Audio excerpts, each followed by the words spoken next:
There are only three ways to teach. One, by setting a good example. And second, by setting a good example. Third one, you guessed it, by setting a good example. There is just absolutely no other way.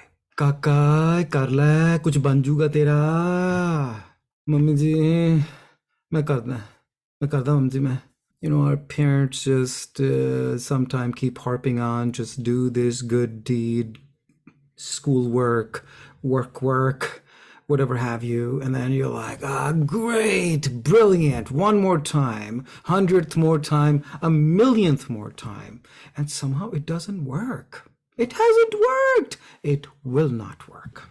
If anything, it goes against your intentions of helping that person, to motivate that person to do what you want that person to do, or what you think that person should do, or what that person really needs or wants to do. But by telling it, it doesn't work. You should do this. You should have done it that way. Why didn't you do what I told you to do? And then harping on it. Whereas what works is that you be an example, or you share your stories that, hey, I have a story to tell. I was in this situation and this happened and that happened and this is what I did. And it has absolutely nothing to do with that situation or something to do with that situation. But the person is inspired.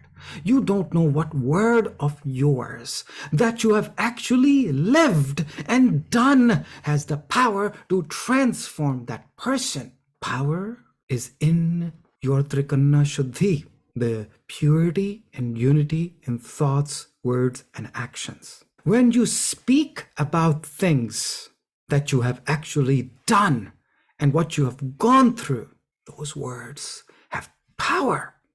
Otherwise, they are just dictionary words. Different words have different meaning to different people at different times. Just because you told an inspirational story doesn't mean now that person has to get up and act on it and produce results. Like, you can go to a grocery store, buy apples, but it takes time for an apple seed to be sown. Our words are like seeds. They have to be sown in the hearts of the people and cared and nurtured. And over time, they'll bear the results. From my own life, things that happened 40 years ago, 30 years ago, 20 years ago have come to life, to action, that I see the magic in those words. Those words are meaningful, powerful, motivational, inspirational, transformational, not only for me, but even for people I share those words with. Nothing goes to waste. When you share your own transformative stories, or when you just do what you need to do in your life, you're being watched. Strangers, loved ones, family members, they watch you, whatever you do. And how that movie is going to play in their lives in future, we don't know. We're always setting an example.